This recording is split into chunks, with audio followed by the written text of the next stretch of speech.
kelas 7D Akuntansi Manajerial. Saat ini saya akan kembali menjelaskan materi pada mata kuliah Akuntansi Manajemen Lanjutan, yaitu biaya mutu dan produktivitas, pengukuran, pelaporan, dan pengendalian. Pengertian mutu sendiri adalah derajat atau tingkat kesempurnaan. Dalam hal ini, mutu adalah ukuran relatif dari kebendaan. Mutu produk atau jasa adalah sesuatu yang memenuhi atau melebihi ekspektasi pelanggan dalam 8 dimensi. Nah, 8 dimensi itu adalah kinerja, estetika, kemudahan perawatan dan perbaikan, keunikan, reliabilitas, durabilitas, tingkat kesesuaian, dan pemanfaatan. Definisi mutu. Kegiatan yang berhubungan dengan mutu adalah kegiatan yang dilakukan karena mungkin atau telah dihasilkan mutu yang jelek atau cacat. Biaya-biaya untuk menjalankan kegiatan tersebut disebut biaya mutu.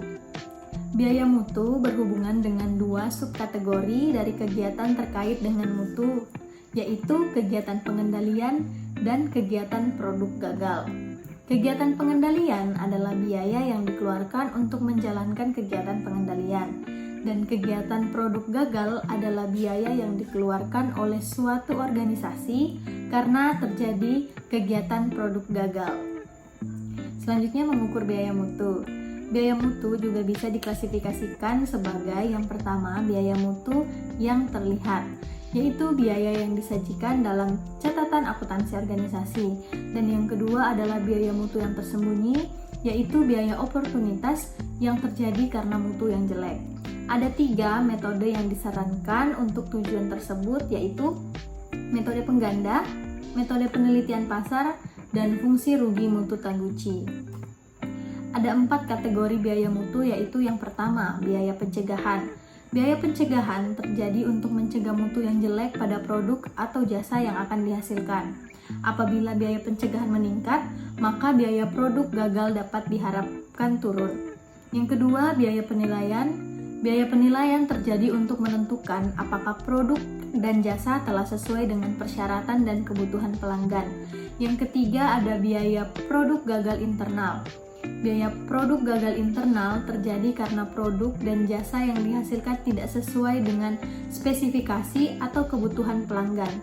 Produk cacat dideteksi sebelum dikirim ke pihak luar. Produk cacat yang demikian merupakan produk gagal yang dideteksi oleh kegiatan penilaian. Dan yang keempat, ada biaya produk gagal eksternal.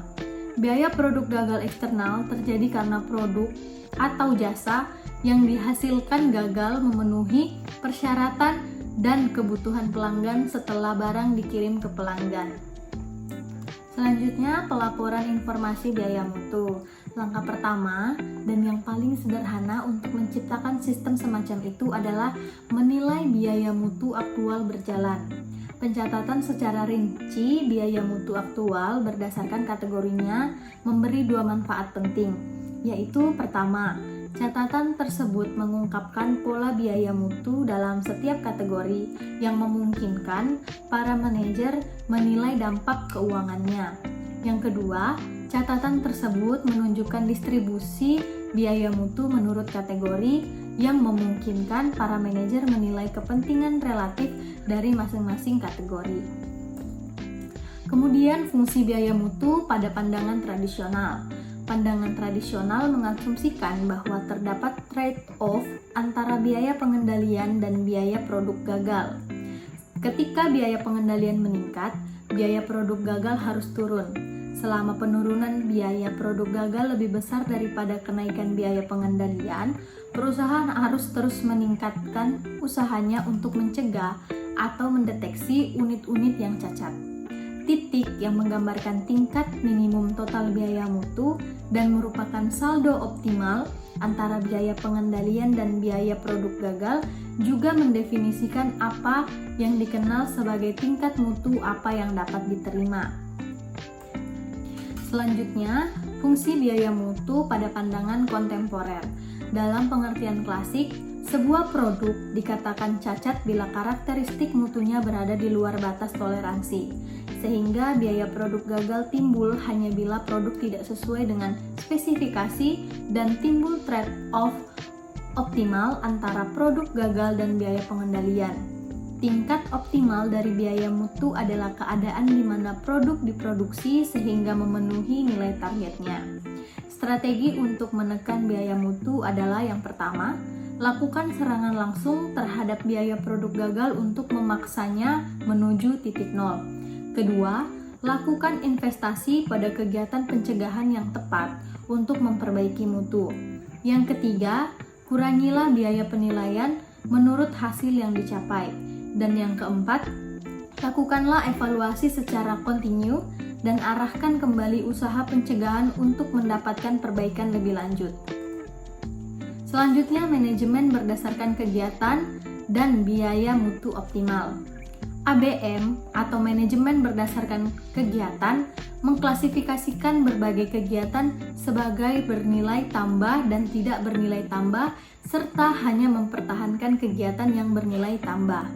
Kegiatan produk gagal internal dan eksternal serta biaya yang terkait tidak menghasilkan nilai tambah dan harus dihilangkan. Kegiatan pencegahan yang efisien dapat memberi nilai tambah dan karena itu harus dipertahankan. Sumber penggerak biaya atau cost driver dapat juga diidentifikasi khususnya untuk kegiatan produk gagal dan berguna membantu manajer memahami hal-hal yang menyebabkan biaya kegiatan atau aktivitas. Analisis tren.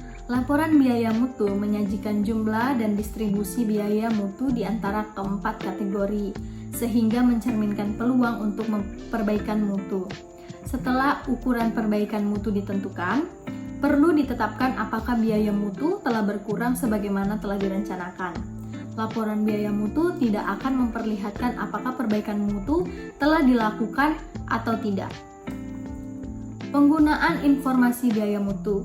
Tujuan utama laporan biaya mutu adalah untuk memperbaiki dan mempermudah perencanaan, pengendalian, dan pengambil keputusan manajerial. Sebagai contoh untuk memutuskan implementasi program seleksi pemasok dalam rangka memperbaiki mutu bahan baku, seorang manajer perlu melakukan penilaian terhadap biaya mutu saat ini menurut item dan kategori, penilaian biaya tambahan yang berkaitan dengan program, serta penilaian terhadap penghematan dan diproyeksikan oleh item dan kategori. Selanjutnya, produktivitas, pengukuran dan pengendalian. Pertama, pengukuran produktivitas parsial. Pengukuran produktivitas adalah penilaian kuantitatif atas perubahan produktivitas. Tujuan pengukuran ini adalah untuk menilai apakah efisiensi produktif meningkatkan atau menurun. Pengukuran produktivitas dapat berupa aktual dan prospektif. Pengukuran produktivitas aktual yaitu memungkinkan manajer menilai, memantau, dan mengendalikan perubahan. Sedangkan pengukuran produktivitas prospektif yaitu melihat ke masa depan dan berguna sebagai input bagi pengambilan keputusan strategis. Utamanya, pengukuran prospektif memungkinkan para manajer membandingkan manfaat relatif dan berbagai kombinasi input, pemilahan input, dan bauran input yang memberikan manfaat terbesar. Pengukuran produktivitas dapat dikembangkan untuk masing-masing input secara terpisah atau seluruh input. Kedua, definisi pengukuran produktivitas parsial. Produktivitas input tunggal biasanya diukur dengan menghitung rasio output terhadap input, yaitu rasio produktivitas sama dengan output atau input.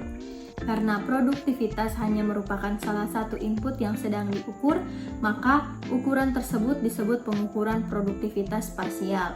Ketiga, ukuran parsial dan pengukuran perubahan efisiensi produktif. Ukuran mengukur perubahan produktivitas. Ukuran produktivitas berjalan aktual dibandingkan dengan ukuran produktivitas periode awal. Periode awal ini disebut periode dasar dan menjadi acuan atau standar bagi pengukuran perubahan efisiensi produktif. Pengukuran total produktivitas. Pengukuran produktivitas seluruh input disebut pengukuran total produktivitas. Dalam praktek, mengukur pengaruh seluruh input mungkin tidak diperlukan. Dua pendekatan yang telah memperoleh beberapa pengakuan adalah pengukuran profil dan pengukuran produktivitas yang berkaitan dengan laba. Selanjutnya komponen pemulihan harga, yaitu selisih antara perubahan laba total dan perubahan produktivitas terkait laba, disebut komponen pemulihan laba. Komponen ini adalah perubahan pendapatan dikurangi perubahan biaya input dengan asumsi tidak ada perubahan produktivitas. Karena itu, komponen pemulihan harga mengukur kemampuan perubahan pendapatan menutup perubahan biaya input dengan asumsi tidak ada perubahan produktivitas. Sekian dari saya, kurang lebihnya saya mohon maaf. Saya ucapkan terima kasih.